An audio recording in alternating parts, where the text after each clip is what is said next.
हाँ तो नमस्कार प्रणाम दोस्तों। आइए बात करते हैं भोजपुरी के trending star global star Khesari Lal Yadav ji का एक बहुत ही जबरदस्त वीडियो सॉन्ग कल ही के डेट में जो है कि रिलीज हुआ था, दिल दीवाना।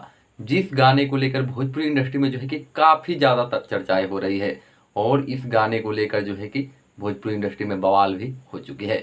आपको बता दें कि ये गाना इतना तेज़ी से वायरल हो रहा है जो कि बहुत ही कम समय में बहुत ही ज़्यादा व्यू भी पा लिया है। लेकिन आपको बता दें कि इस गाने को पूरे तरह से जो है कि फुल सपोर्ट भी मिल रही है और अश्लीलता से परे हुए ये गाना जो है कि इतनी तेजी से वायरल हो रहा है कि आपको मैं क्या बताऊं। वहीं इस गाने को पवन पांडे जी लिखे हैं और इस गाने को खेसारी लाल यादव जी और प्रियंका सिंह जी बहुत ही अच्छे सुर में गाकर इस गाने को जो है कि और ही वायरल करने में जो है कि पूरी तरह से सहयोग किए हैं।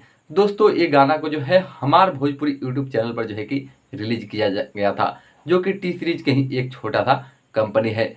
जिस गाने पर इतनी ज़्यादा व्यू जो है कि आना, ये पूरे भोजपुरी एक्टर्स और एक्टर को जो है कि सदमे में डाल दिया है कि चैनल बैठा हुआ है फिर भी ये गाना जो है इस वीडियो पर जो है कि वायरल हो रहा है। तो चलिए दोस्तों मिलते हैं फिर अगले वीडियो में, तब तक के लिए जय भोजपुरी जय बिहार।